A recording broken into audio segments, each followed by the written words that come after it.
Halo semua, Assalamualaikum. Kembali di YouTube channel Ida Erviana. Di video kali ini aku bakal ajak kalian untuk bahas tentang minimalism. Kalian pernah gak sih berpikir kenapa sekarang ini ada gaya hidup minimalis? Pertama yang akan kita bahas adalah sejarah minimalis itu sendiri, yaitu dari sudut pandang American Minimalism, yang akrab sekali dengan istilah art movement atau peralihan seni. Di tahun 1950 sampai dengan tahun 1960, minimalisme ini identik dengan art atau seni.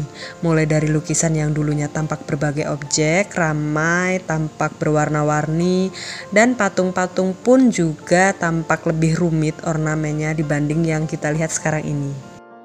Selain itu juga, kesenian atau gambar pemandangan, bangunan, dan gambar orang pada zaman dahulu itu tampak lebih rumit dibanding sekarang.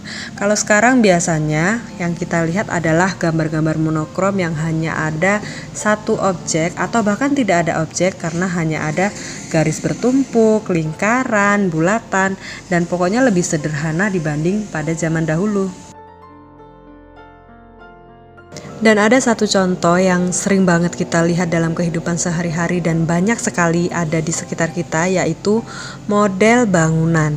Kalau pada zaman dahulu, rumah atau bangunan itu dibangun dengan model yang rumit sekali ya, kita lihat kalau kita lewat di kota besar gitu. Tapi kalau sekarang lebih banyak rumah-rumah yang berkonsep minimalis. Nah, itulah tanda bahwa minimalisme ini sudah mulai masuk dan berkembang di Indonesia. Sekarang kita maju di tahun 1960. Jadi di tahun ini ada muncul istilah baru, yaitu istilah hippies atau generasi hippies. Kira-kira ada yang tahu nggak sih generasi hippies itu seperti apa?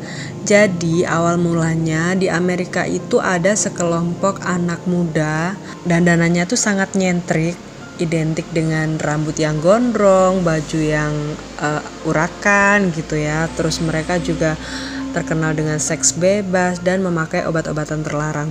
Hidup mereka itu berpindah-pindah dari satu tempat ke tempat yang lainnya.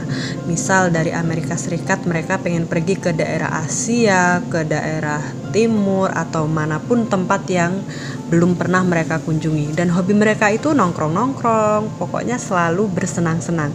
Intinya dari kehidupan mereka itu, mereka adalah orang-orang yang sangat mencintai kebebasan. Ya iyalah ya, siapa juga yang gak pengen bebas gitu kan hidupnya. Makanya ini termasuk ke dalam jenis nomadic minimalism. Nah, jadi kenapa alasannya nomadic minimalism ini termasuk ke dalam kategori hidup yang minimalis? Karena mereka nggak peduli dengan banyaknya barang yang mereka punya, dengan banyaknya uang yang mereka punya, dengan seberapa besar rumah ataupun seberapa bagus rumah yang mereka miliki. Mereka nggak peduli. Yang mereka pedulikan adalah kebebasan, kebahagiaan, dan kebersamaan dengan orang-orang yang mereka anggap dekat atau mereka cintai. Jadi dari sini sudah mulai ketemu benang merahnya dong ya, bahwa kebahagiaan itu sebenarnya tidak terpaku dengan seberapa banyak barang yang kita miliki, tapi lebih ke seberapa banyak pengalaman, seberapa banyak waktu yang kita habiskan bersama orang tersayang. Dan kebahagiaan itu tidak melulu soal beli-beli barang yang kurang penting atau menumpuk barang di rumah kita ya.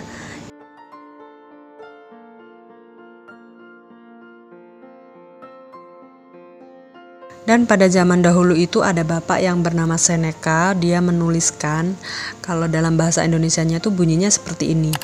Orang yang benar-benar miskin itu bukan orang yang merasa kekurangan, tapi orang yang benar-benar miskin itu adalah orang-orang yang merasa ingin lebih. Nah lo, ketampar banget gak sih dengan tulisan bapak ini? Kayak aku aja nih ya, begitu baca tulisan ini tuh langsung kayak, aduh apa kabar ya, aku yang kemarin-kemarin tuh suka beli barang yang aku pikir dengan membeli barang itu aku bakal bahagia.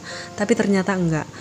Aku suka numpuk barang yang enggak penting di rumahku, padahal itu bakal menguras waktu dan tenagaku juga buat ngurusin barang tersebut.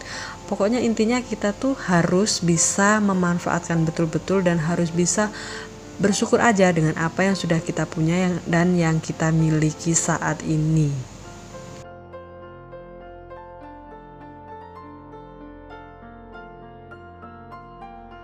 Dan ternyata juga dari zaman bahla itu udah ada istilah yang seperti itu ya, bahwa kebahagiaan itu memang tidak bisa diukur dengan banyaknya barang yang kita miliki dan banyaknya uang yang kita keluarkan untuk membeli barang-barang tersebut. Aduh, ini sih bener-bener real ya, bener-bener fakta yang sedang kita alami saat ini. Yang kita tahu, kita tuh bebelian barang banyak-banyak itu supaya bikin kita bahagia, ngilangin stres dan sebagainya. Padahal enggak sama sekali. Lalu di tahun 2000-an ini ada dua sahabat yaitu Ryan dan Joshua yang berasal dari Amerika. Mereka membuat dokumenter tentang minimalism. Dua sahabat si Ryan dan Joshua ini yang mempopulerkan istilah hidup minimalis di Amerika Serikat dan pada akhirnya menyebar ke berbagai negara termasuk Indonesia. Sebenarnya si Ryan dan Joshua ini atau yang kita sebut dengan sang minimalism, mereka sama dengan kita. Mereka mempunyai pekerjaan, mereka juga bekerja yang berangkat pagi, pulang sore.